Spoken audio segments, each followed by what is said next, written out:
யாவரும் தலைகளை தாழ்த்தி தேவனை நோக்கி நாம் பார்க்கலாம்.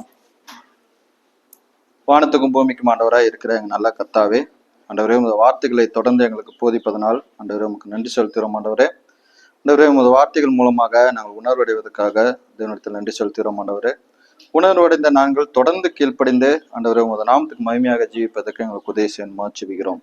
இந்த பகுதியிலும் தேவன் என்ன கற்றுத்தர சித்தமா இருக்கிறீரோ அதை கற்றுக்கொள்வதற்கு தேவன் கிருபை பாராட்டும். சர்வ வல்லமையும் மேந்த கிருபையும் உள்ள இயேசு கிறிஸ்து ஜெபிக்கிறோம் நல்ல பிதாவே, ஆமென். முதல் பகுதியில் என்ன தலைப்பு கொடுத்திருந்தோம்? தேவன் ஏற்படுத்தின திருமண நியமனம். மனிதன் தேவனால் சிருஷ்டிக்கப்பட்டவன். முதலாவது சிருஷ்டிக்கப்பட்டது ஆண், பின்பு சிருஷ்டிக்கப்பட்டது பெண். இருவரும் தேவனுடைய சாயலில் சிருஷ்டிக்கப்பட்டனர். சிருஷ்டிக்கப்பட்ட இருவரும் தேவனால் திருமண நியமனத்தில் இணைக்கப்பட்டனர். இணைக்கப்பட்ட பின்பு அவர்களுடைய மீறுதலினாலே பாவம் வந்தது. பாவத்தினாலே அவர்கள் தேவனுடைய சாயல் சிலவற்றை அவர்கள் இழந்து போனனர். திருமணம் என்பது தேவனால் ஆசீர்வதிக்கப்பட்ட ஒன்று, தேவனுடைய வாழ்த்துதலை பெற்ற ஒன்றாக இருக்கிறது. அப்ப திருமணம் தேவனால் ஏற்படுத்தப்பட்ட ஒரு காரியமாக இருப்பதுங்கிறத முதல் செக்ஷன்ல பார்த்தோம். எல்லாத்துக்கும் ஞாபகம் இருக்குங்களா? ஒரு அறிமுகம் புரிஞ்சிருச்சுங்களா? திருமணம் வந்து மனிதனால் ஏற்படுத்தப்பட்டதல்ல, தேவனால் ஏற்படுத்தப்பட்ட ஒன்று. இப்ப இரண்டாவது இந்த பகுதிக்கு நான் வைத்திருக்கிற தலைப்பு, தேவன் இணைத்ததை மனுஷன் பிரிக்காது இருக்க கடவன். கரெக்டுங்களா? அப்ப தேவன் திருமண நியமனத்தை ஏற்படுத்தி இருக்கிறார். தேவன் திருமண நியமனத்தை ஏற்படுத்தி இருப்பாரானால் அந்த திருமண நியமனத்தை குறித்து இயேசு கிறிஸ்து கற்பிக்கிறதை நாம் பார்க்கிறோம். தேவன் இணைத்ததை மனுஷன் பிரிக்காது இருக்க கடவன் என்று சொல்லுகிறதை பார்க்கிறோம். இப்போ நம்ம மத்தேயு 19 அதிகாரம் வசனங்கள் 3-9 வரைக்குமாக நம் யாவரும் வாசித்தோம். இதுல பரிசேயர் இயேசு கிறிஸ்துவை சோதிக்கும்படியாக வருகிறார்கள். அவர்கள் வந்து இயேசு கிறிஸ்துவனுடைய ஒரு கேள்வியை வைக்கிறாங்க. என்ன கேள்விங்க அது? 19 அதிகாரம் 3ஆம் வசனம் வாசிங்க. அப்பொழுது பரிசேயர் அவர்களை சோதிக்க வேண்டும் என்று அவரிடத்தில் வந்து, புருஷனானவன் தன் மனைவியை எந்த முகாந்தரத்தினாலும் தள்ளிவிடுவது நியாயமா என்று கேட்டார்கள். இப்ப இன்றைய சமூகத்துல இந்த பரிசேயர்கள் கேட்கிற விதமான கேள்விகள் அநேகருக்கு இருக்கலாம். எப்படி இருக்கலாம்? புருஷனானவன் தன் மனைவியை எந்த முகாந்தரத்தினாலும் தள்ளி விடுவது நியாயமா, விவாகரத்து நியாயமானதா அப்படிங்கிற கேள்வி சமூகத்திலே இருக்கலாம், சபை மக்களிடத்திலும் இருக்கலாம், கிறிஸ்தவ வட்டாரத்திலும் இருக்கலாம். ஆனால் இயேசு கிறிஸ்துனுடைய பதில் பரிசேயனுடைய அதே கேள்விக்கு இயேசு கிறிஸ்து அவர் பிரதியுத்தரமாக பதிலாக சொல்கிறார். வாசிங்க 4ஆம் வசனம் 5ஆம் வசனம் வாசிங்க. அவர்களுக்கு அவர் பிரதியுத்தரமாக, யார் மனுஷனை உண்டாக்கினவர்? எதை பத்தி பேசுறாரு இயேசு கிறிஸ்து? ஆதியாகமம் 2ஆம் அதிகாரம் 24ஆம் வசனத்தை சொல்றாரு. என்னன்னு சொல்றாரு? ஆதியிலே மனுஷனை உண்டாக்கினவர் அவர்களை ஆணும் பெண்ணுமாக உண்டாக்கினார். இது நிமித்தம் புருஷனானவன் தன் தகப்பனையும் தாயையும் விட்டு தன் மனைவியோட இசைந்திருப்பான். அவர்கள் இருவரும் ஒரே மாம்சமாய் இருப்பார்கள் என்று அவர் சொன்னதை பரிசேயராக இருக்கக்கூடிய நீங்கள் வாசிக்கவில்லையான்னு கேட்கிறார். அப்ப இவர்கள் கேட்ட கேள்விக்கு இயேசு கிறிஸ்து இங்க பதில் கொடுத்துட்டாரா? இன்னும் கொடுக்க வேண்டியது இருக்கா? என்ன சொல்றாரு? தேவன் மனிதனை உண்டாக்கினார். தேவன் மனிதனை ஆணும் பெண்ணுமாக உண்டாக்கினார். தேவன் திருமண நியமனத்தை ஏற்படுத்தினார். நீங்கள் இதை வாசிக்கவில்லையா அப்படின்னு சொல்லிட்டு இப்ப 6ஆம் வசனத்துல இன்னுமாக தெளிவுபடுத்துகிறார். வாசிங்க. இப்படி இருக்கிறபடியினால், இதுக்கு மேல சொன்னார்ல 4ஆம் வசனம் 5ஆம் வசனத்துல சொல்லப்படி, இப்படி இருக்கிறபடியினால் அவர்கள் இருவராயிராமல் ஒரே மாம்சமாய் இருக்கிறார்கள். ஆகையால் தேவன் இணைத்ததை மனுஷன், தேவன் மனிதனை இணைந்து இருப்பதற்காக தான் திருமண நியமனத்தை ஏற்படுத்தினார். ஆனால் மனிதன், அவனுடைய கேள்வி எப்படியாக இருக்கிறது? புருஷனானவன் தன் மனைவியை எந்த முகாதாரத்தினாலாவது தள்ளிவிடலாமான்னு கேட்கிறான். அப்ப அந்த கேள்விக்கு இயேசு கிறிஸ்து பதில் அளிக்கும் போது அவர்கள் இருவரும் ஒரே மாம்சமா இருக்கிறாங்க. தேவன் அவர்களை திருமண நியமத்தில் எழுத்திருக்கிறார். அவர்கள் ஒரே மாம்சமாக தேவனால் இணைக்கப்பட்டிருப்பதனால நீங்கள் அவரை என்ன பண்ணக்கூடாது? பிரிக்க கூடாது. தேவன் இணைத்ததை நீங்கள் என்ன பண்ணக்கூடாது? பிரிக்க கூடாது என்று இயேசு கிறிஸ்து சொல்லுகிறார். இப்ப பரிசேயர்களுக்கு புரிஞ்சிருச்சா? அதுக்கப்புறம் பேச்சை நிப்பாட்டிட்டாங்களா? இல்ல, அவங்களுக்கு இன்னும் கிளாரிஃபை வேணும். ஏன்னா அவங்களுக்கு பழைய ஏற்பாட்டினுடைய பிரமாணங்கள் தெரியும், பழைய ஏற்பாட்டினுடைய கற்பனைகள் தெரியும். இப்ப இன்றைக்கு இருக்கிற நம்ம நம்ம நம்ம கரங்கள வேதங்கள் இருக்கிறது போல அன்றைய நாட்கள்ல வேதங்களை வாசிப்பதற்கும் அதை தியானிப்பதற்கும் அதை கற்பிப்பதற்கும் உரிமை பெற்றவர்களாக அந்த பரிசேயர்கள் இருந்திருக்கிறாங்க. அப்ப அவர்கள் இன்னும் அவரை சோதிக்கிறதா தான் வந்தாங்க. ஒரே கேள்வியோட நிப்பாட்டிடலாமா? அப்ப இன்னும் ஸ்ட்ராங்கான ஒரு ஆர்கியூமெண்ட் வைக்கணும்ல. அடுத்த ஆர்கியூமெண்ட் வைக்கிறாங்க. என்ன சொல்றாங்கன்னு வாசிங்க, 7ஆம் வசனம் வாசிங்க. அதற்கு அவர்கள் அப்படியானால் தள்ளுதல் சீட்டை கொடுத்து அப்ப தள்ளிவிடலாம் என்று மோசே ஏன் கட்டளையிட்டார்? அவங்களுடைய கேள்வி நியாயமா இல்லையா? மோசே தேவனால் சொன்னாதானே செய்வாரு. மோசே சொல்றது தேவனால் சொல்லப்பட்டது தானே. நாங்கள் அதை தானே போதிக்கிறோம். அப்ப தேவன் நினைத்ததை மனிதன் பிரிக்க கூடாது என்று சொல்வீர்களானால் அப்ப மோசே ஏன் தள்ளுதல் சீட்டு கொடுத்து பிரிக்கலான்னு சொன்னாரு? நியாயமான கேள்வியா இல்லையா? பரிசேயகிறத இப்ப இயேசு கிறிஸ்து என்ன பதில் கொடுக்கிறாருன்னு பார்க்கலாம். வாசிங்க. அதற்கு அவர் உங்கள் மனைவிகளை தள்ளிவிடலாம் என்று உங்கள் இருதயத்தின் கடினத்தின் நிமித்தம் மோசே உங்களுக்கு இடம் கொடுத்தான். ஆதி முதலாய் அப்படி உங்களுக்கு இருக்கவில்லை. தேவன் 2 விஷயத்தை முக்கியத்துவப்படுத்துறார். ஒன்னு சொல்றாரு, ஆதி முதலாய் தேவன் இணைத்தது, தேவன் ஏற்படுத்தினது. அதை பின்பாக வந்த பிரிக்கிற காரியங்களை மனிதன் செய்யக்கூடாது அப்படிங்கிறத தொடர்ந்து இயேசு கிறிஸ்து தெளிவுபடுத்திக்கிட்டே வர்றாரு. அப்ப 2 விஷயத்த சொல்றாரு. தேவன் இணைத்ததை மனுஷன் பிரிக்க கூடாதுங்கிறத ஒரு விஷயத்த சொல்றாரு. 2வதா சொல்றாரு, தள்ளி விடுதல் சிருஷ்டிப்பினுடைய நியமனத்திலேயே இல்லைங்கிறார். கரெக்டா? அப்ப இணைப்பது தேவன், தள்ளிவிடுதல் மனிதனால் உண்டானது, அதை மனிதன் செய்யக்கூடாது என்பதுதான் இயேசு கிறிஸ்து மறுபடியுமாக அவங்களுக்கு விவரமாக அவர் சொல்லுகிறதை பார்க்கிறோம்.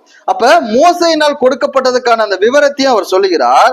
பாவத்தினால் இருதய கடினத்தினால் மோசையினுடைய நாட்களிலே அது ஆண்களுக்கு அனுமதிக்கப்பட்ட ஒன்றாக இருந்திருக்கிறது. ஆனால் தேவனுடைய சிருஷ்டிப்பினுடைய நியமனத்துல அது அனுமதிக்கப்பட்ட காரியம் இல்லை. அப்ப ஆதி முதலாய் தேவன் இணைந்திருப்பதை விரும்பினார், இசைவாய் இருப்பதை விரும்பினாய், ஒரே மாம்சமா இருக்கிறதை விரும்பினார். தேவன் விரும்பின நோக்கத்துக்கு மனிதன் மாறுபட்டு பாவத்தில் விழுந்ததுக்கு அப்புறம் மோசையினுடைய நாட்கள்ல ஆண்களுடைய இருதய கடினத்தின் நிமித்தமும் அது ஏற்படுத்தப்பட்ட ஒன்றுதானே தவிர ஆதி முதலாக அது இருந்து விடவில்லை என்று சொல்லுகிறதை பார்க்க முடியுது. அப்ப இந்த இடத்துல இயேசு கிறிஸ்து 2 விஷயம் செய்யறார். அதாவது திருமணத்தை அங்கீகரிக்கிறாரு, விவாகரத்தை நிராகரிக்கிறார். சரியா தப்பா? திருமணத்தை அங்கீகரிச்சு பேசுறார். தேவன் இணைத்தாரு, மனுஷன் பிரிக்க கூடாதுங்கிறார். அப்ப திருமண நியமனத்தை இயேசு அங்கீகரிப்பதையும் பின் நாட்களிலே மோசையினுடைய நாட்களிலே கொடுக்கப்பட்ட தள்ளுதல் சீட்டு ஆண்களுடைய இருதய கடினத்தினாலே தந்ததையும் இயேசு கிறிஸ்து அறிந்தவராய் பரிசேயர்களுக்கு சரியான பதிலை அவர் கொடுக்கிறதை பார்க்க முடிகிறது. அப்ப இயேசு கிறிஸ்து திருமணத்தினுடைய நிரந்தர தன்மையை போதிக்கிறார். ஒரு தடவை அவர்கள் திருமண நியமனத்துல இருந்தார்களானால் அவர்கள் மரணம் மட்டுமாக அதே நியமனத்துல தான் இருக்கும். தள்ளுதல் சீட்டு ஆண்களுடைய இருதய கடினத்தினாலே பாவத்துக்கு பின்பு மோசேயினுடைய நாட்கள்ல கொடுக்கப்பட்டது. ஆனால் ஆதியாகமம் 2ஆம் அதிகாரத்துல தேவன் ஆதியில ஏற்படுத்தினது அவர்கள் இசைந்து ஒரே மாம்சமாக இசைவாய் இருப்பதற்காக ஏற்படுத்தப்பட்டது. அப்ப தேவன் ஏற்படுத்தப்பட்ட அந்த திருமண நியமனத்துல மனிதன் பாவத்தினாலே அந்த மீறுதலுக்கு உட்பட்டதினாலே திருமண உருவல விரிசல் வருவதையும் மோசேயின் நாட்கள தள்ளுதல் சீட்டு கொடுத்ததையும் இந்த இடத்துல தெளிவுபடுத்தும் விதமாக இயேசு கிறிஸ்து சொல்லுகிறதை பார்க்கிறோம். அதே போல பாத்தீங்கன்னா திருமணம் மாத்திரம் கிடையாது, ஓரின சேர்க்கையும் வேதாகமத்தினாலே கடுமையாக கடிந்து கொள்ளப்படுகிறது. ஆண் சேர்க்கை, பெண்ணோட சேர்க்கிற அந்த சேர்க்கையும் கண்டிக்கப்படுகிறது. பலதார மனங்கள், அதாவது பல திருமணங்கள் கடைபிடிக்கப்பட்டு வந்திருந்தாலும் கூட அதுவும் கூட தேவனுடைய திட்டத்தினுடைய அங்கமாக இல்லை. ஒன்றுக்கு மேற்பட்ட திருமணங்கள் நடந்ததும் கூட பதிவு செய்திருக்கிறது வேதாகமம். அதுவும் கூட தேவனுடைய திட்டத்தின் அடிப்படையிலானது அல்ல. அப்போ ஒரே திருமணம் கணவன் மனைவியாக இசைந்து ஒரே மாம்சமாக மரணம் பிரிக்கும் மட்டுமாக இருப்பதுதான் தேவனுடைய ஆதியிலே தேவனால் கொடுக்கப்பட்ட திருமண நியமனம். அதுக்கு பின்பாக வந்தது பாவத்தினாலே மீறுதலினாலே வந்தது. பலதார திருமணம் பாவத்தினாலே வந்ததை பார்க்க முடிகிறது. தள்ளுதலை சீட்டு கொடுப்பதும் ஆண்களுடைய இருதய கடினத்தினாலே மோசேயினுடைய நாட்கள்ல கொடுக்கப்பட்டதையும் பார்க்க முடிகிறது. சரிங்களா? இப்ப இயேசு கிறிஸ்து என்ன சொல்றாருன்னு மறுபடியும் வாசிங்க. மத்தேயு 19 அதிகாரம் 4ஆம் வசனம் வாசிங்க. அவர்களுக்கு அவர் பிரதித்திரமாக, ஆதியிலே மனுஷரை உண்டாக்கினவர் அவர்களை ஆணும் பெண்ணுமாக உண்டாக்கினார் என்பதையும், இது நிமித்தம் புருஷனானவன் தன் தகப்பனையும் தாயையும் விட்டு தன் மனைவியோடு இசைந்திருப்பான். தன் மனைவியோட இசைந்திருப்பான். மனைவியோடயா இல்ல மனைவிகளோடய? நல்லா வாசிங்க. மனைவிகளோட இல்லையா? அப்ப ஆதியில ஏற்படுத்தும் போது சிங்குலரா பேசுறாரு.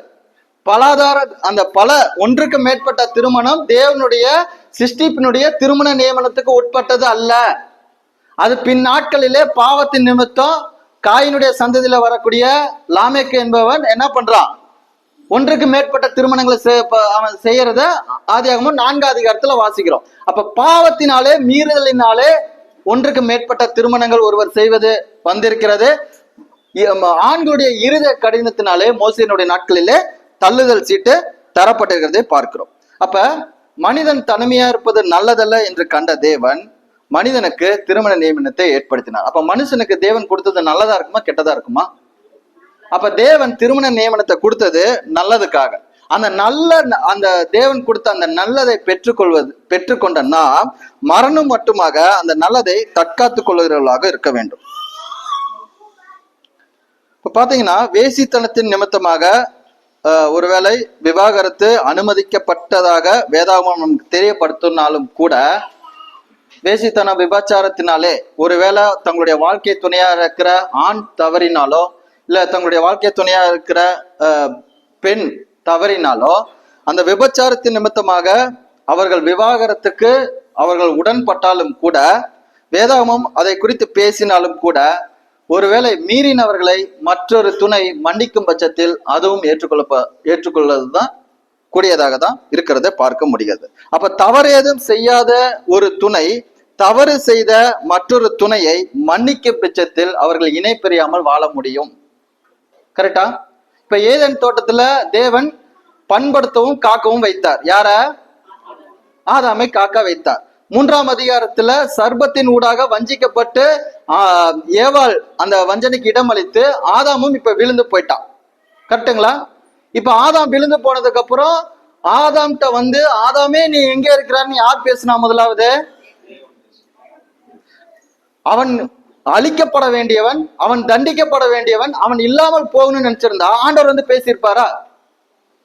அவன் மன்னிக்கப்பட வேண்டியவன், அவன் ஏற்றுக்கொள்ளப்பட வேண்டியவன், அவன் சேர்த்து கொள்ளப்பட வேண்டும் ஆண்டவர் அறிந்ததுனாலே, தேவனுடைய சாயலில் மனிதன் சிருஷ்டிக்கப்பட்டபடினாலே அவனை மன்னித்து ஏற்றுக்கொள்வது தேவனுடைய திட்டத்தில் இருந்ததுனாலே அவனை ஏற்றுக்கொள்வதற்காக ஆண்டவர் வந்து பேசினாருங்க.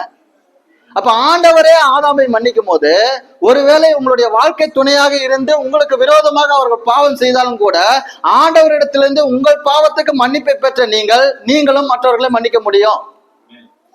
ஒருவர் மன்னிக்கிறதுனாலே நீங்கள் இணை பிரியாது உங்களுடைய வாழ்நாளிலே மரணம் மட்டுமாக இணைந்து வாழ முடியும். அப்ப மனிதனுடைய இருதய கடினத்தினாலே தள்ளுதல் சீட்டு அனுமதிக்கப்பட்டிருக்கிறது. வேசித்தனத்தின் காரணமாக விவாகரத்து அனுமதிக்கப்படுகிறதையும் நம்ம வேதாந்தத்தில் இருக்கிறத பார்க்கிறோம். ஆனால் வேதாந்தம் அதிகமாக போதிப்பது அதனுடைய நிரந்தர தன்மையும் உறுதித்தன்மையும் தான் போதிக்கிறது. அப்ப சபையும் கூட திருமணம் ஆண்டவரால் ஆசீர்வதிக்கப்பட்ட ஒன்று, அது மரணம் மட்டும் பிரிக்க கூடாத ஒன்று என்பது சபை போதிக்கணுங்க. இன்னைக்கு எத்தனை சபைகள் போதிக்கிறாங்க? சபை இந்த திருமண நியமனத்தை குறித்து அறிவுடையதாய் அந்த சபை அந்த திருமண நியமனம் நிலைத்திருக்க பிரயாசப்படுகிறதா இருக்குமானால் அநேக குடும்பங்கள் சேர்ந்து வாழ்வதற்கு சபை காரணமாக இருந்திருக்கும். ஆனால் இன்றைக்கு சபை அநேக குடும்பங்கள் பிரிவதற்கு காரணமாய் கொண்டே இருக்கிறது. நான் சொல்றது கரெக்டா தப்பா? அப்ப தேவனை அறிந்த தேவனுடைய ஜனங்கள், தேவனால் ஏற்படுத்தப்பட்ட தேவனுடைய திருமண நியமனத்தை அறிந்த ஜனங்கள், அவர்களே தேவன் இணைத்ததை மனிதன் பிரிப்பதற்கு காரணமா இருக்கிறாங்க. சரிங்களா? அப்ப இது தேவனுடைய பார்வையில பிரியமான ஒன்றாக இருக்குமா? அப்ப திருமணத்தினுடைய நிரந்தர தன்மையை சபை போதிக்க வேண்டியதாக இருக்க வேண்டும். சபையினுடைய ஜனங்களும் அதை நிரந்தர தன்மையை பின்பற்றுகிறவர்களாக இருக்க வேண்டும். விவாகரத்து என்பது ஒரு பிரச்சனைக்கான தீர்வு கிடையாது. உயிருள்ளவரை அவர்கள் ஒன்றாய் வாழ்வதே தேவனால் ஏற்படுத்தப்பட்ட திருமண நியமனமாக இருக்கிறது. சிலர் என்ன பண்றாங்க, சிலர் அவர்களுடைய உலக பிரகாரமான காரியங்கள் நிமித்தமாக அவர்கள் விவாகரத்துக்காக அணுகி அந்த விவாகரத்தை வாங்கும் போது ஒரு பிரச்சனையை விற்று பல பிரச்சனைகளை வாங்கிக்கிறாங்க. கரெக்டுங்களா? இப்ப ஒருவேளை அந்த தீர்க்க முடியாத பிரச்சனைக்கு விவாகரத்து தான் தீர்வுன்னு சொல்லி அவங்க தீர்வு மூலமாக விவாகரத்து வாங்குறதுனால அவர்களுக்கு பண சிக்கல் ஏற்படுகிறது, மனதுல சிக்கல் ஏற்படுகிறது, குடும்பத்துல சிக்கல் உருவாகிறது, சட்ட சிக்கல் உருவாகிறது. இந்த மாதிரி பல்வேறு சிக்கல்கள் உருவாகி ஆவிக்குரிய ரீதியில அவங்க சிக்கல்களை சந்திக்க வேண்டியது உருவாகுது.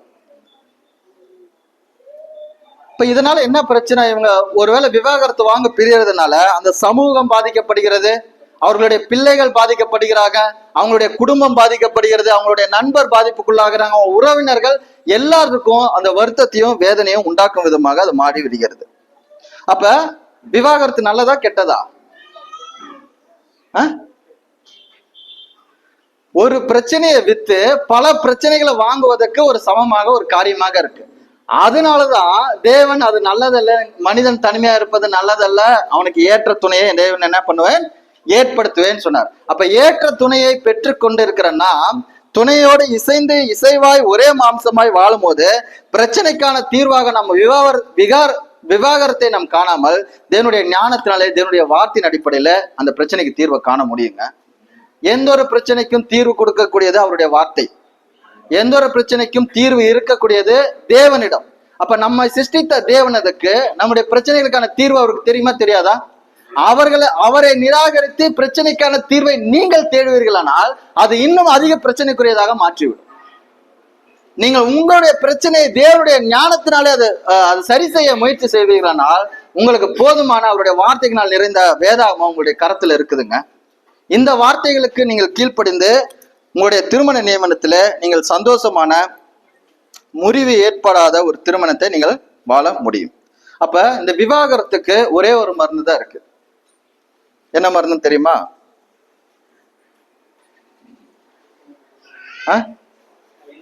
எல்லா வியாதிக்கும் ஒரு மருந்து இருக்குல்ல, விவாகரத்துக்கு என்ன மருந்து?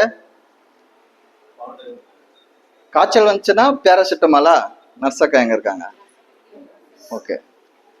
அப்புறம் சளி பிடிச்சிச்சுன்னா அதுக்கு ஒரு டேப்லெட். ஒவ்வொரு வியாதிக்கும் ஒவ்வொரு விதமான டேப்லெட் இருக்கு. அது உடலுக்கு ஒவ்வொரு விதமான பலனை கொடுக்குது. இப்ப இந்த விவாகரத்துங்கிற வியாதிக்கு எது சரியான மருந்தா இருக்கும்?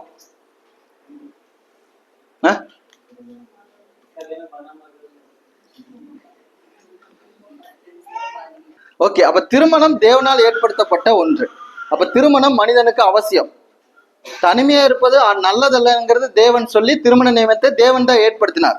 அப்ப நல்லது அல்ல என்று சொல்லி நல்லதை தேவன் ஏற்படுத்தும் போது நமக்கு சில தீர்க்க முடியாத பிரச்சனைகள் நம்முடைய பாவத்தினாலே மீறுதலினாலே மனித இனத்துக்கு வந்த போது அதுக்கான தீர்வை யார் தருவா? தேவன் தருவா. அதுக்கான மருந்து என்னன்னு பாத்தீங்கன்னா வருமுன் காப்பதுதான். வருமுன் காக்க முடியுமா? அதை காக்க முடியுமா முடியாதா? புயல் வர்றதுக்கு முன்னாடி புயல் எச்சரிக்கை கொடுக்குறாங்களா? மழை வர்றதுக்கு முன்னாடி மழை எச்சரிக்கை கொடுக்குறாங்களா? அப்ப விபத்து வர்றதுக்கு முன்னாடி விபத்தை குறித்து எச்சரிக்கை பலகைகள் சொல்லப்பட்டிருக்கா?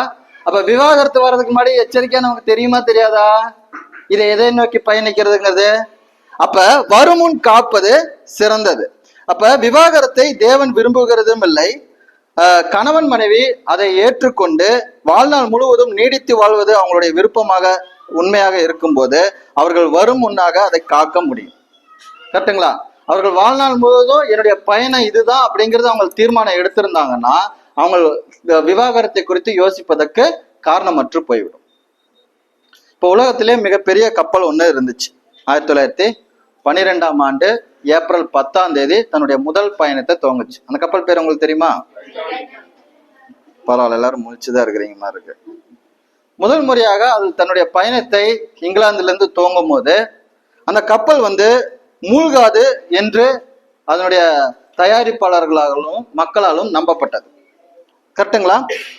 இருப்பினும் கூட தன்னுடைய பயணத்தை துவங்கிய சில மணி நேரங்களிலே அது என்ன ஆச்சுன்னா பனிப்பாறை மீது மோதி 3 மணி நேரத்துல அந்த உலகத்திலே மிகப்பெரிய கப்பலாக கருதப்பட்ட டைட்டானிக் முற்றிலுமாக முழுகி போனது.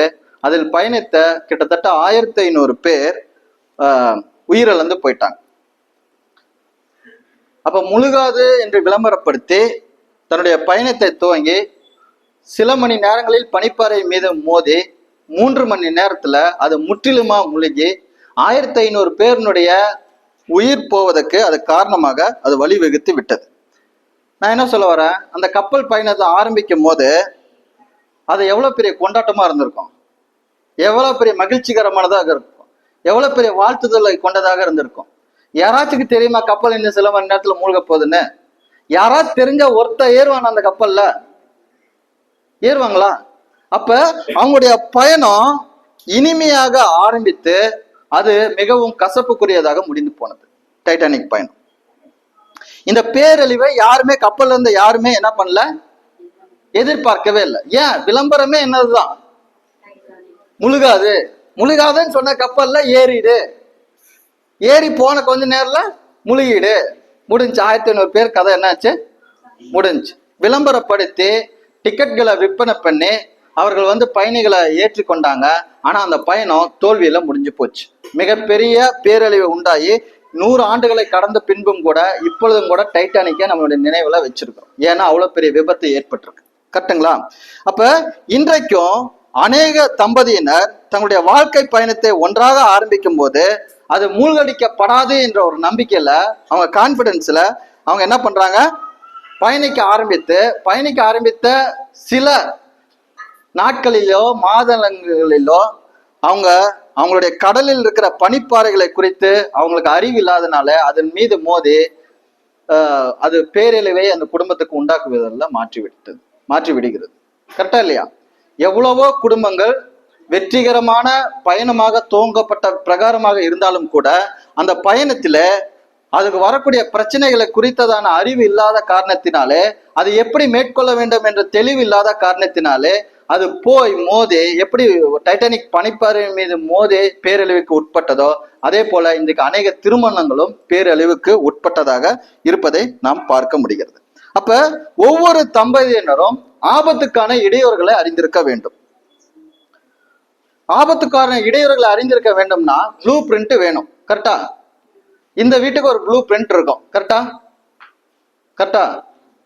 இப்ப டைட்டானிக் பிரயாணம் பண்ணுச்சுல, டைட்டானிக் பிரயாணம் பண்ணும்போது அதுக்கு அருகாமையிலேயே இன்னொரு கப்பலும் இருந்துச்சு. அது பேர் உங்களுக்கு தெரியுமா? அது பக்கத்துல 2 கப்பல் இருந்துச்சு. அதுல இந்த டைட்டானிக்ல மொத்தம் 2200 பேர் பயணிச்சாங்க. அதுல 700 பேர் அந்த கப்பல் தான் காப்பாத்துச்சு. அந்த கப்பல் பேர் தெரியுமா உங்களுக்கு?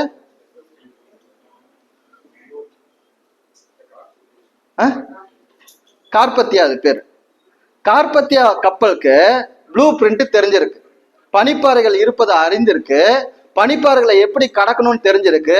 கடந்து அது டைட்டானிக்ல இருந்து 4 மணி நேர தொலைவில் இருந்தாலும் கூட விரைவாக அந்த மக்களை காப்பாற்றி சிலர் உயிர் வாழ்வதற்கு அது ஒரு காரணமாக இருந்தது. அந்த கப்பலுடைய கேப்டன் அதுக்கான வெகுமதிகளை பெற்றுக்கொண்டார்.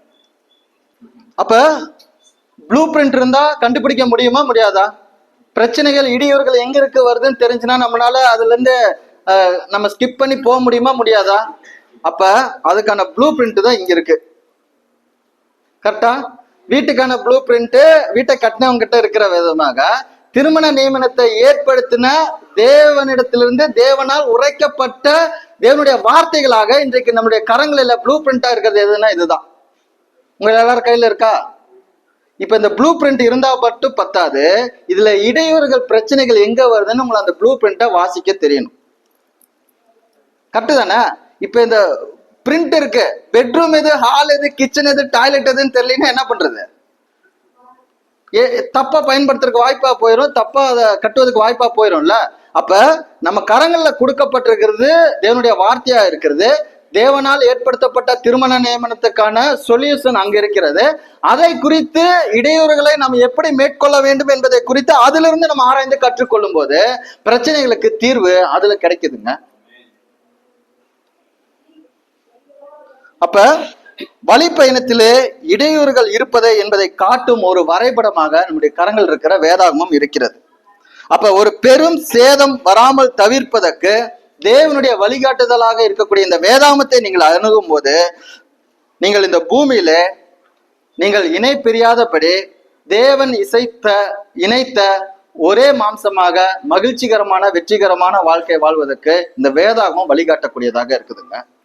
இந்த வேதத்தின் வழியிலே நீங்கள் நடக்கும்போது தேவன் உங்களை சந்தோஷமான ஒரு நிலையான ஒரு திருமணம் ஏற்படுத்த அவர் வல்லமை உள்ளவராக இருக்கிறார்.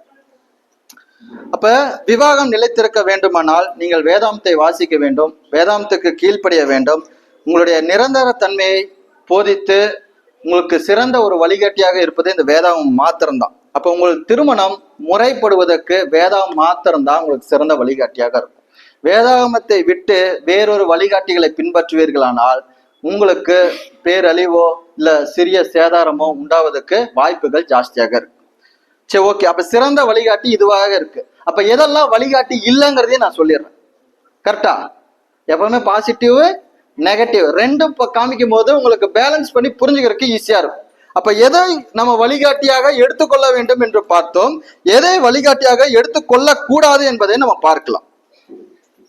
முதலாவதாக திருமணத்தினுடைய நிரந்தர தன்மைக்கு பெற்றோர்கள் வழிகாட்டிகள் அல்ல. பெற்றோர்களா இருக்கிறவங்கள பெற்றோர்களை ஒருவேளை நீங்கள் வழிகாட்டியாக கருதுவீர்களானால் என்ன பிரச்சனை வருதுன்னு நான் சொல்றேன். அதுக்கப்புறம் நான் சொல்ல வர பாயிண்ட் உங்களுக்கு புரியும். சிலர் ஆண்கள் என்ன பண்றாங்க, தங்களுடைய தகப்பனை பார்த்து வளர்வதனாலே திருமணத்துக்கு பின்பும் கூட தங்களுடைய தகப்பனை போலவே அவங்க நடந்து கொள்வதை நீங்கள் பார்க்க முடியும். கரெக்டா? அவங்க தகப்பனை போன்ற ஒரு கணவனாக அப்பாவாக செயல்படுவதை நீங்கள் பார்க்க இயலும். அதே போல ஒரு பெண் தன்னுடைய தாயை பார்த்து வளர்ந்திருப்பாளானால் அவங்களுடைய திருமணத்துக்கு அப்புறம் தங்களுடைய தாயை போலவே அவர் ஒரு மனைவியாக தாயாக செயல்படுவதை பார்க்க முடியும். கரெக்டா? கரெக்டா? ஒருவேளை வெற்றி பெற்ற பெற்றோரா இருந்தா இது ஒருவேளை உதவி புரியக்கூடிய வகையில இருக்கலாம். ஒருவேளை வெற்றிகரமாக வாழாத ஒரு நிரந்தர தன்மையை அறியாத ஒரு பெற்றோர்களாக இருப்பார்களானால் இவங்க யாரிடம் அதை கற்றுக்கொள்வாங்க? கற்றுக்கொள்ள இயலாத ஒரு சூழ்நிலை ஆகிவிடும். அப்ப பெற்றோர் அவர்களுடைய ஆலோசனை தம்பதியினுடைய மனவாழ்வு மேம்படுவதற்கு பதிலாக சில சமயங்களிலே அவர்களுடைய ஆலோசனைகள் கேடு விளைவிப்பதாக கூட மாறும். சரியா தப்பா நான் சொல்ல வருது? சில சமயங்கள்ல தவறான ஆலோசனைகள் கொடுப்பதுக்கும் கூட வாய்ப்புகள் உண்டு. ஏன்னா அவர்களுடைய யோசனைகள்ல அவங்க பேசிடுவாங்க. இப்ப ஒரு பெண்ணா இருக்கக்கூடியவங்க தன்னுடைய குடும்பத்தினுடைய வழக்கத்தை கற்றுக்கொண்டு மற்றொரு குடும்பத்தினுடைய வழக்கத்துக்குள்ளாக போகும்போது அந்த குடும்பத்தினுடைய வழக்கத்தை பின்பற்றுவதில் அவங்களுக்கு குழப்பம் இருக்கும், புரிஞ்சுக்க முடியாது. யார்கிட்ட ஆலோசனை கேட்பாங்க? எங்க கத்துக்கிட்டாங்களோ அங்க ஆலோசனை கேட்பாங்க. அவங்க தப்பா அட்வைஸ் பண்ணிட்டாங்கன்னா அங்கேயும் பொருந்த முடியாது, இங்கேயும் வர முடியாது, சிக்கலுக்குரிய வகையில மாறிடும். அப்ப பெற்றோர்கள் ஒரு வெற்றிகரமான நிரந்தரமான ஒரு வழிகாட்டியாக அவர்கள் இருப்பதற்கு வாய்ப்புகள் குறைவாக இருக்கிறது. சரிங்களா? இரண்டாவது பாத்தீங்கன்னா திருமணத்தினுடைய நிரந்தர தன்மைக்கு வழிகாட்டி சமூகமும் அல்ல. முதலாவது பெற்றோர் அல்ல, வழிகாட்டி பெற்றோர்கள் கிடையாது. இரண்டாவது சமூகமும் அல்ல. ஏனென்றால் மேற்கத்திய நாடுகளிலே விவாகரத்து விகிதம் 50% இருக்கிறது. அப்படியானால் வெற்றி பெறக்கூடிய சதவீதம் எவ்வளவுன்னு பாத்தீங்கன்னா 50 தான். 50% தான் வெற்றி வாய்ப்பு இருக்குன்னா அதை பின்பற்ற முடியுமா? நம்ம ஓரின சேர்க்கை அங்கீகரிக்கப்பட்ட ஒன்றாக மாறிக்கொண்டிருக்கிறது. பலாதார மனம் இன்று கடைபிடிக்கக்கூடிய ஒன்றாக இருக்கிறத பார்க்க முடிகிறது. எந்த ஒரு காரணத்துக்கு விவாகரத்து வாங்குறாங்க, காரணமே இல்லைன்னா கூட விவாகரத்து வாங்குறாங்க. அப்படிப்பட்ட சூழ்நிலைகள் மேற்கத்திய நாடுகள்ல உருவாகிட்டு இருக்கு. இன்னும் 20 ஆண்டுகள்ல எங்க வந்துடும் அது? எந்த ஒரு நிகழ்வுமே மேற்கத்திய நாடுகள்ல அமெரிக்கால ஆரம்பிச்சிட்டாங்கன்னா 20 வருஷத்துல இந்தியாவுக்கு வந்துருங்க.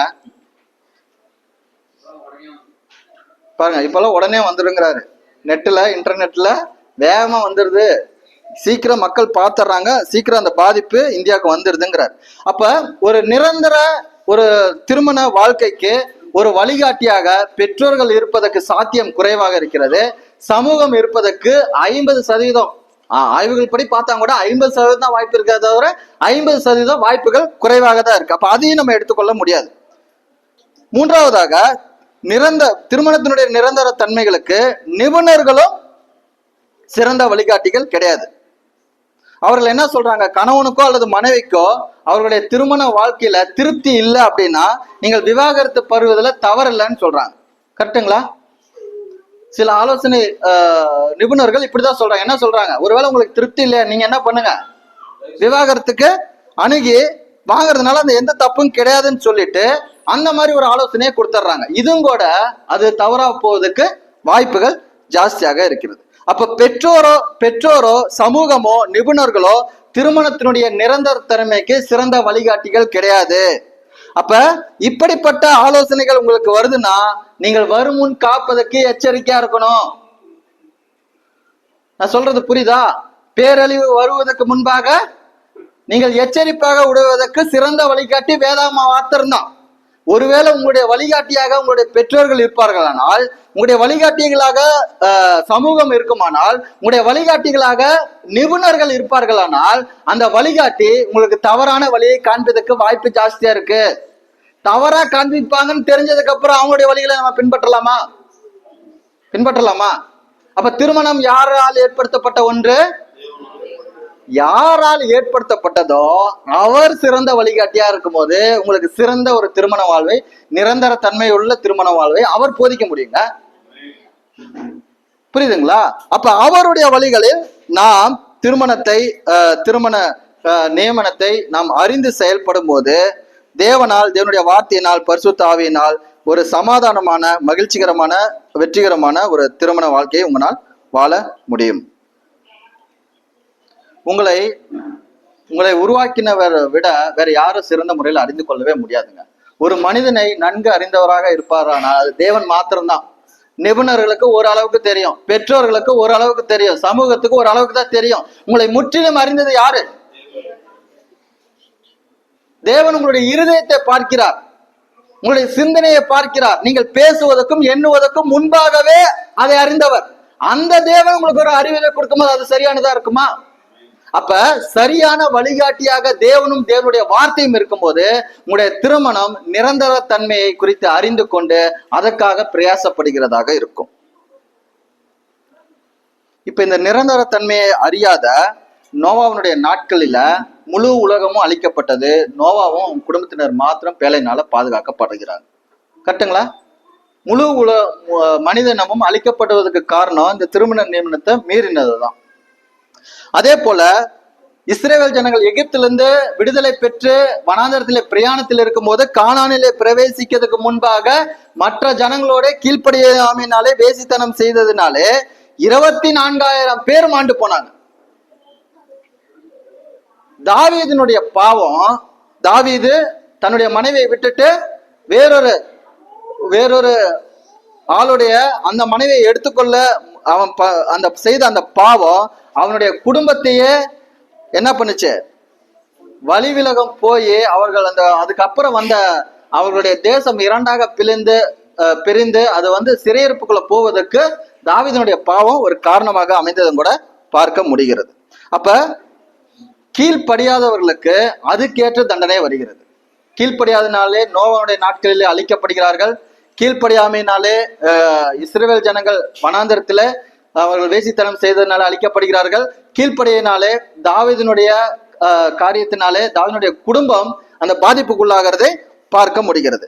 அப்ப கீழ்ப்படிதலினாலே பலன் பெற்ற திருமணங்களும் இருக்கிறத பார்க்க முடிகிறது. உங்களுக்கு நல்லா தெரியும், ஆதாம் அதுக்கப்புறம் செகண்ட் மேரேஜ் பண்ணலங்க. கரெக்டா? எத்தனை வயசு வரைக்கும் அவர் வாழ்ந்தார் ஆதாம் செகண்ட் மேரேஜ் பண்ணாரா? ஏன் பண்ணல? திருமண நியமனத்தை ஏற்படுத்துறது யாருன்னு அவருக்கு தெரியுங்க. எத்தனையோ பிள்ளைகள் பிறந்திருக்கலாம், எவ்வளவு பிரச்சனைகளை பார்த்திருக்கலாம். தன்னுடைய வாழ்நாள்ல பல தலைமுறைகளை சந்தித்த ஆதாம் தன்னுடைய வாழ்நாளுடைய இறுதி வரைக்கும் ஒரே மனைவியுடையவரா வாழ்ந்தாருங்க. அதுக்கப்புறம் நோவா தன் நாட்களிலே நீதிமானும் உத்தமனுமாயிருந்தான். எதன் நிமித்தமாக?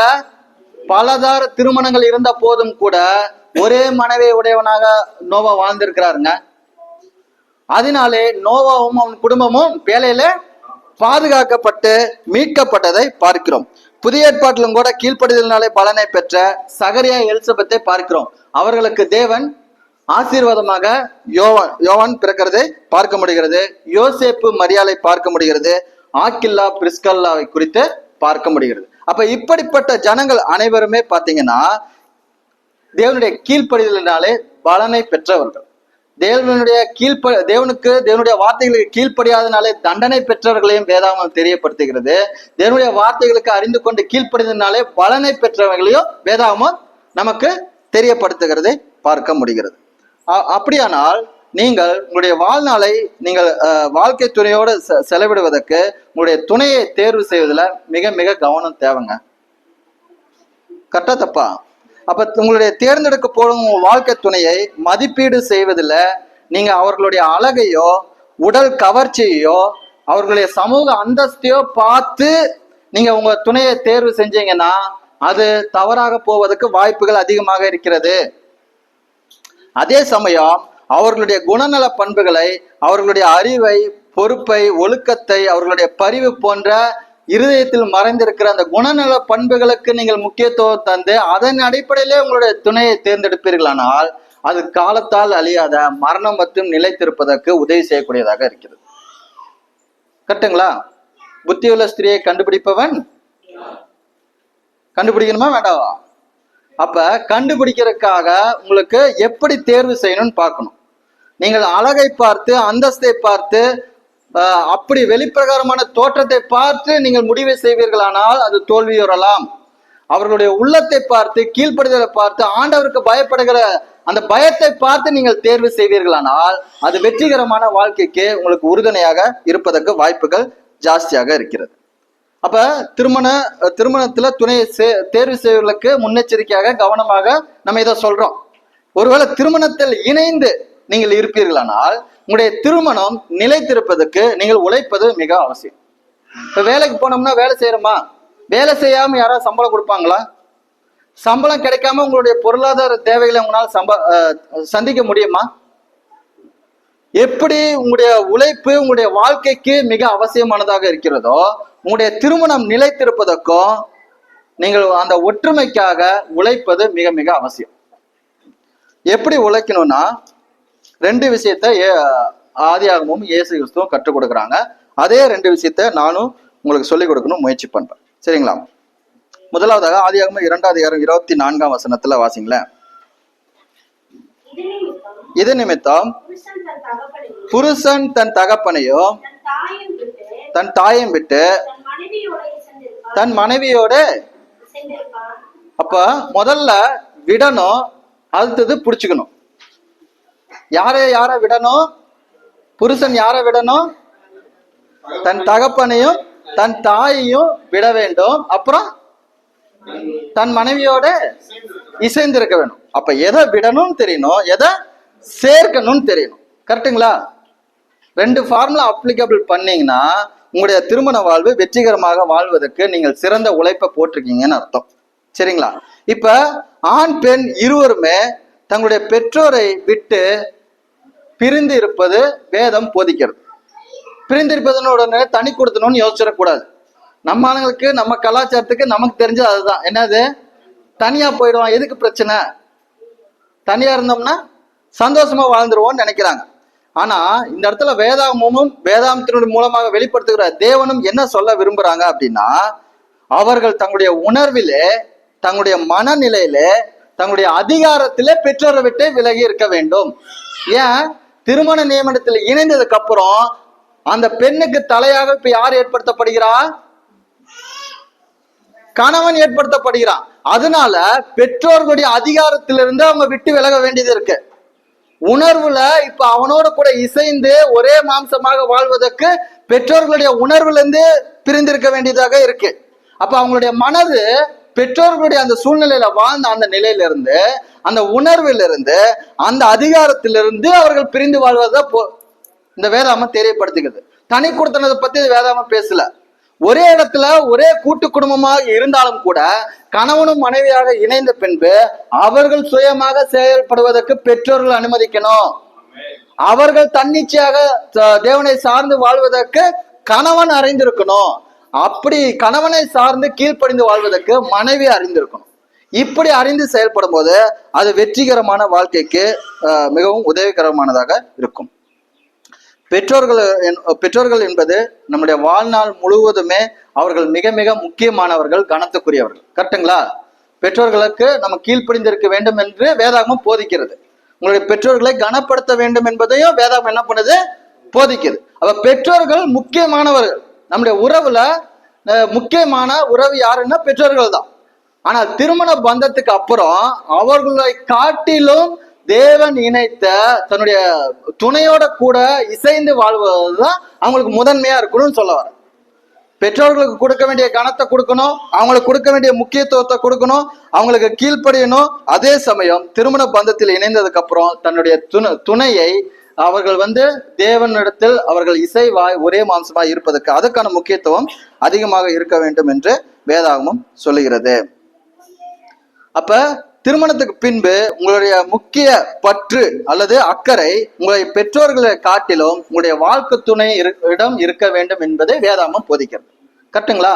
அப்ப உங்க திருமணம் நிரந்தரமாக மரணம் பிரிக்கும் வரையாக ஒன்றாக இருக்க வேண்டும் என்றால் திருமணத்துக்கு அப்புறம் உங்களுடைய பெற்றோருடைய அந்த பற்றிலிருந்து அக்கறையிலிருந்து உங்களுடைய கணவனை நீங்கள் சார்ந்து இருக்கும்படியாக பெண்களும், உங்க மனைவியை அன்பு கூறும்படியாக ஆண்களும் பெற்றோருடைய அந்த அதிகாரம், உணர்வு, அந்த மனநிலையிலிருந்து நீங்கள் விலகி வாழ்வதற்கு கற்றுக்கொள்ளும் போது அது உங்களுடைய திருமணத்தினுடைய நிரந்தர தன்மைக்கு உதவிகரமாக இருக்கும்.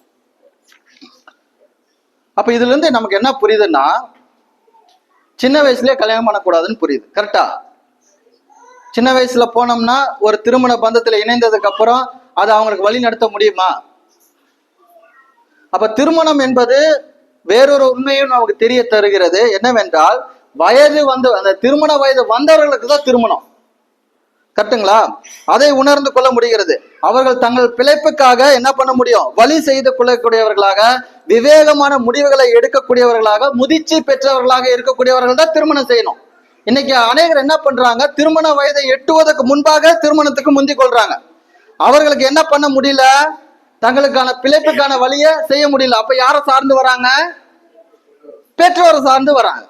புரியுதுங்களா? தங்களுக்கு விவேகமான முடிவுகளை எடுக்க முடியல. அப்ப யாரை சார்ந்து வராங்க?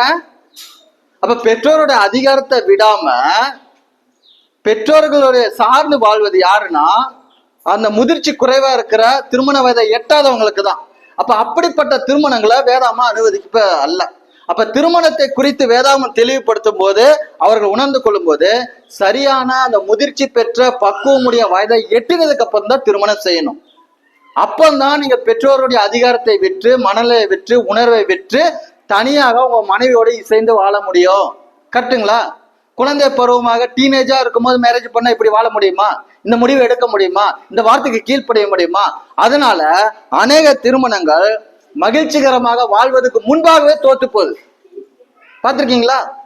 சிறு வயதிலே திருமணங்கள் ஏற்பட்டு அநேக திருமணங்கள் அது தோல்வியில முடிவதற்கு காரணம் சரியான பக்குவம் இல்ல, சரியான விவேகம் இல்ல, சரியா முடிவெடுக்க தெரியல, தங்களுடைய தவறான முடிவை தவறான சமயத்தில் எடுத்ததுனால அது தோல்வி அடைகிற திருமணங்களாக இருக்கிறதை பார்க்க முடிகிறது. அப்ப முதலாவது பெற்றோர்களுடைய அந்த அதிகாரத்தை விட்டு, உணர்வை விட்டு, மனநிலையை விட்டு பிரிவது அவர்கள் நிரந்தர திருமண பந்தத்துக்கு உதவிகரமாக இருக்கும். இரண்டாவது, இசைந்திருக்க வேண்டும். கரெக்டுங்களா? வாசிங்க அந்த வசனத்தை.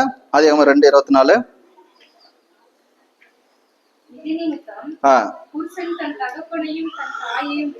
புருஷன் தன் தகப்பனையும் தன் தாயையும் விட்டு தன் மனைவியோடு இசைந்திருப்பான். முதல்ல பெற்றோர்களை விட்டு பிரிந்து வாழ்வதற்கு, அதாவது உணர்வுலையும் அதிகாரத்திலையும் மனநிலையை பிரிந்து வாழ்வதற்கு ஒருவன் அறிந்திருக்க வேண்டும். இரண்டாவதாக தன் மனைவியோட இசைந்து வாழ்வதற்கு அறிந்திருக்க வேண்டும். ஒன்றாய் இசைந்து வாழ்வது என்பது அவர்கள் பிரிக்க முடியாதபடி இணைந்து இருப்பதை குறித்து சொல்லுகிறதாக இருக்கிறது. அப்ப திருமணம் என்பது கூடி வாழ்கின்ற, ஒன்றாக உழைக்கின்ற, ஒன்றாக உணர்கின்ற ஒரு காரியமாக இருக்கிறது. ஒருவேளை அந்த திருமணத்தில் இணைந்த கிறிஸ்தவர்களாக இருப்பார்களானால் அவர்கள் ஒன்றாக ஜெபிக்கின்ற, ஒன்றாக தொழுது கொள்ளுகிற ஒரு காரியமாக இந்த திருமணம் இருப்பதை நம்ம புரிந்து கொள்ள முடிகிறது. அப்ப முக்கியமாக இந்த தம்பதியினர் அதிக நெருக்கமாக ஒன்றாக இருக்கும்போது அவங்க திருமணத்துக்குரிய அந்த தாம்பத்தியத்திலும் கூட அவங்களுக்கு அந்த இணைப்பு ஏற்பட்டு இன்னும் அதிக நெருக்கமாக மாறுவதை இந்த வார்த்தை நமக்கு குறிப்பிடுகிறதாக இருக்கிறது.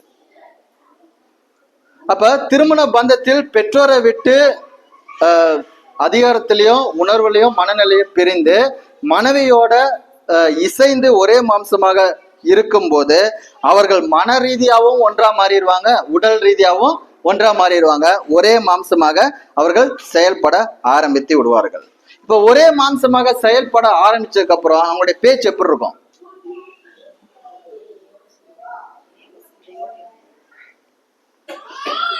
நானு, எனக்கு, என்னோடதுங்கிற பேச்சு இருக்காது. அதுக்கப்புறம் ஒரே மாசமா ஆனதுக்கு அப்புறம் எப்படி இருக்கணும் பேச்சு? நாம, நமக்கு, நம்மோடதுன்னு மாறிடும். கரெக்டா? இன்னும் நிறைய பேரு நானு, எனக்கு, என்னோடதுன்னு பேசிட்டு இருக்காங்க. திருமண பந்தத்தில் நீங்கள் இணைந்து ஒரே மாம்சமாக இசைந்து வாழக்கூடியவர்களாக இருப்பீர்களானால் உங்களுடைய வார்த்தைகள் இணைந்து பன்மையில் குறிப்பிடக்கூடிய வார்த்தைகளாக மாற வேண்டும்.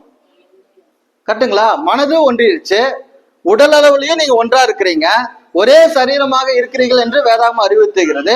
அப்ப இசைந்து வாழும் போது நீங்கள் என்ன பண்றீங்க? ஒற்றுமையை குறிக்கும் விதத்திலே, ஐக்கியத்தை குறிக்கும் விதத்திலே நாம், நமக்கு, நமது என்ற வார்த்தைகளை நீங்கள் அதிகமாக உபயோகப்படுத்துவீங்க. எவ்வளவு பேர் இந்த மாதிரி உபயோகப்படுத்துறீங்க?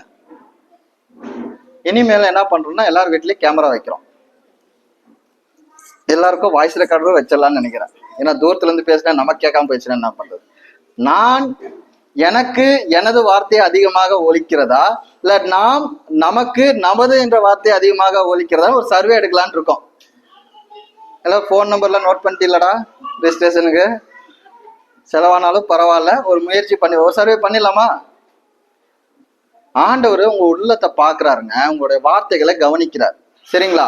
திருமணத்தினுடைய நிரந்தர தன்மைக்கு நீங்கள் அதை புரிந்து செயல்படுவீர்களானால் உங்களுடைய வார்த்தைகளும் தேவனை பிரியப்படுத்துவதா இருக்குங்க.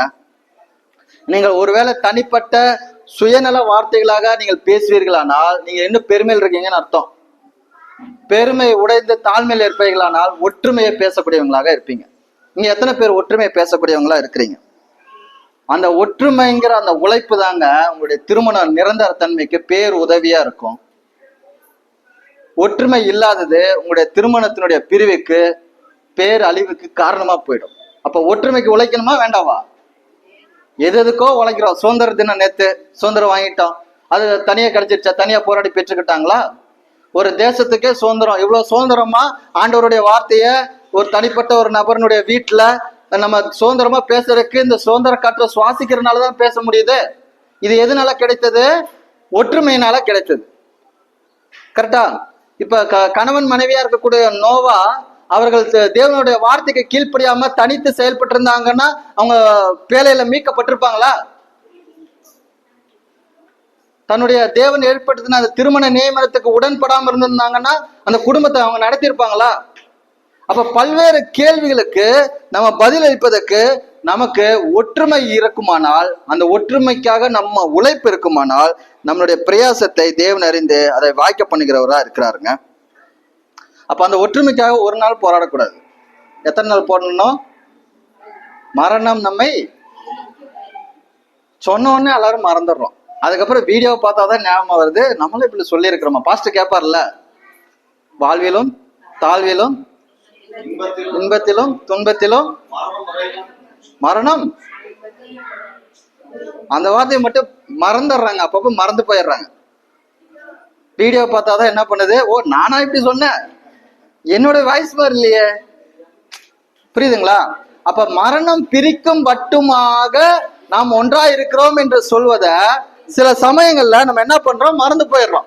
அப்ப இந்த ஒற்றுமைக்காக உழைப்பது என்பது மரணம் மட்டும் இருக்கணும். உடைய திருமணம் நிரந்தரமா மரணம் பிரிக்கும் வரைக்குமாக நீங்க உண்மையாக ஒரே கணவன் மனைவியாக ஒரே இசைவாக ஒன்றாக இருக்க வேண்டும் என்றால் அதுக்கு ஒற்றுமைக்காக நீங்கள் உழைக்க வேண்டும். ஒற்றுமைக்காக நீங்கள் நீடித்து உங்கள் வாழ்நாள் முழுவதும் மரணம் மட்டுமாக உழைக்கக்கூடியவர்களாக இருக்க வேண்டும். கிறிஸ்தவர்களாக இருக்கிற உங்களுக்கு என்னுடைய அன்பின் வாழ்த்துக்களை தெரிவித்துக் கொள்கிறேன். கிறிஸ்தவம் ஒற்றுமையாக இருப்பதை போதிக்குதுங்க. கரெக்டுங்களா? தேவன் பன்மைத்தன்மை உடையவர். பிதா, குமாரன், பரிசுத்த ஆவியாகிய பன்மைத்தன்மை உடைய தேவனாக இருக்கிறார்.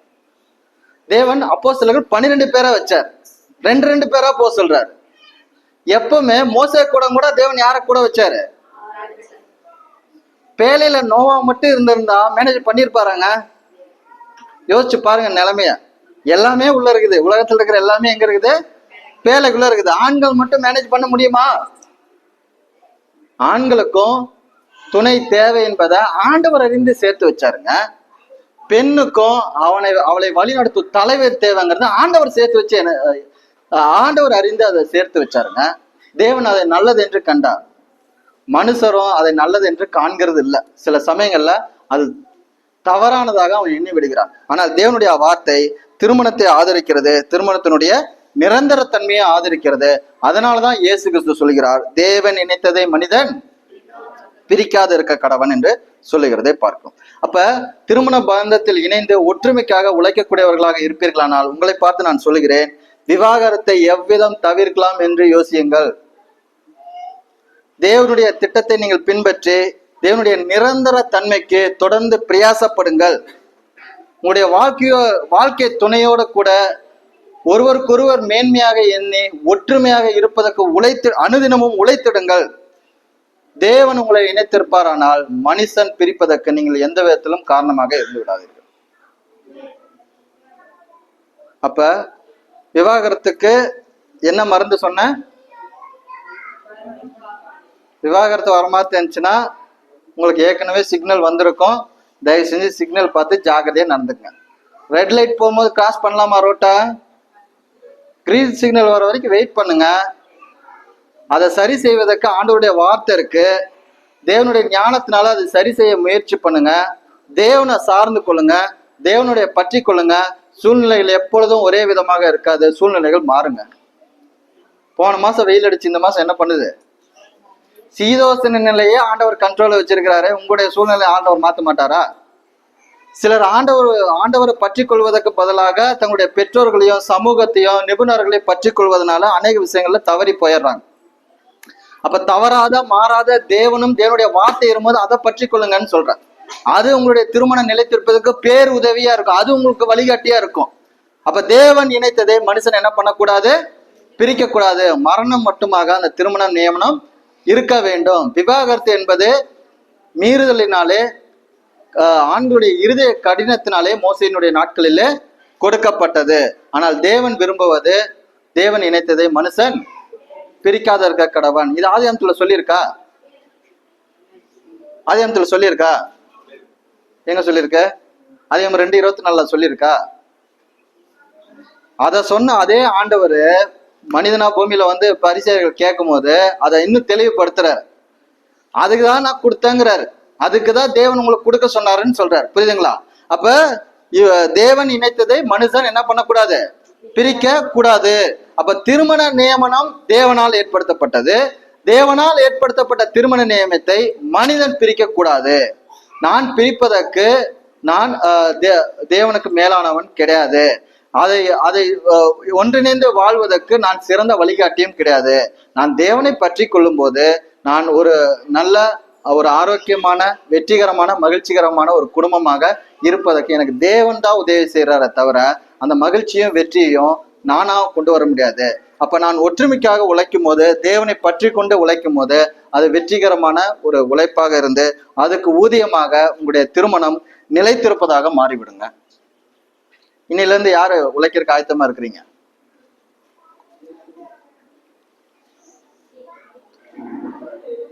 உழைப்புக்கேற்ற ஊதியத்தை ஆண்டவர் கொடுப்பாரா கொடுக்க மாட்டாரா?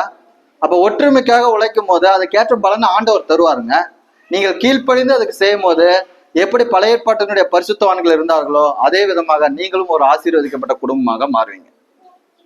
கர்த்தர் தாமே இந்த வார்த்தைகளை உங்களுக்கு ஆசீர்வதித்து தருவாராக. 3 பிரசவத்துல 4 பெண் குழந்தைகள். இந்த 4 குழந்தைகளை எங்க அப்பா அம்மா தான் வளர்த்துனாங்க. நாங்க வளர்த்தவே இல்லை. எங்க பிள்ளைங்களாம் பெருசானதுக்கு அப்புறம் தான் எங்க அப்பா அம்மா கூட இருந்து அப்படி. ஏன்னா சின்ன வயசுல நாங்க திருமணம் பண்ணதுனால எங்களுக்கு அதை பத்தி தெரியாது. என் பிள்ளைகளை அப்பா அம்மா ரொம்ப கூட இருந்து எங்களுக்கு வழி நடத்துறாங்க.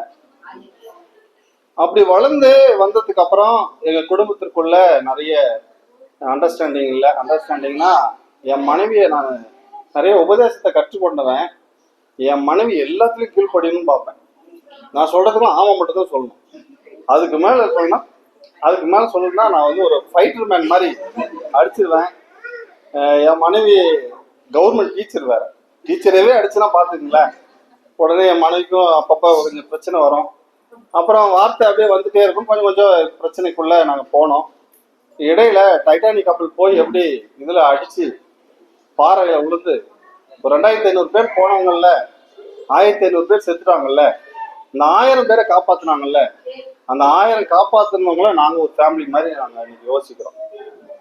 நாங்க என்னைக்கோ நாங்க மறிச்சிருக்க வேண்டியது, அந்த கப்பல்லே போன மாதிரி எங்களுடைய வாழ்க்கை சரியான இதுல பயணத்துல நாங்க போகாம மறித்திருக்க. இன்னைக்கு நாங்க வந்து சேலம் மாவட்டத்துல இருக்கிறதான ஒரு கிராமத்துல ஊழியம் பண்ணிட்டு வரோம்.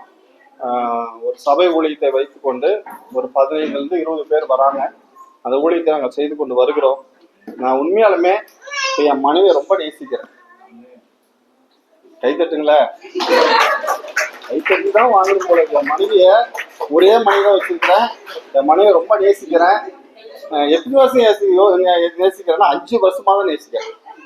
அதுக்கு முன்ன நான் அவ்வளவா என் மனைவி நேசிச்சது கிடையாது. ரொம்ப அவங்கள நான் நேசிக்கிறேன். என் மனைவியும் இப்போ ரொம்ப எனக்கு கீழ்படுகிறாங்க. ரொம்ப சந்தோஷமான ஒரு குடும்பத்தோடு கூட நான் போயிட்டு இருக்கிறேன். நான் கண்டிப்பா இந்த ஆலோசனைப்படி கண்டிப்பா நடப்பேன். இனி அந்த பார்க்கும் பொழுது ஆண்டவர்கிட்ட ஒரு குறையும் இல்லைங்க. எல்லா குறையும் நம்ம கிட்ட தான் இருக்குதுன்றதை நான் புரிஞ்சுக்கினேன். அதனால கண்டிப்பா இனி ஆண்டவர் நடத்துவாருன்றத, இனி வாழ்ற வாழ்க்கை அந்த தேவனுடைய ஊழியத்துக்காகவும் கண்டிப்பா அவருடைய ஆலோசனையும் படியும் என் குடும்பத்தை நடத்த நான் விரும்புறேன். அதுக்கு அநேக சகோதரர்கள், இப்படி ஆவிக்குரிய சகோதரர்கள் என் கூட இருக்கிறீங்க. அதுதான் எனக்கு பலனா இருக்குது. நீங்க யாவரும் எங்களுக்காக ஜெபம் பண்ணுங்க. எங்க தொடர்ந்து தேவனுடைய ஊழியத்தை செய்ய கர்த்தர் எங்களை வழி நடத்துவாரா.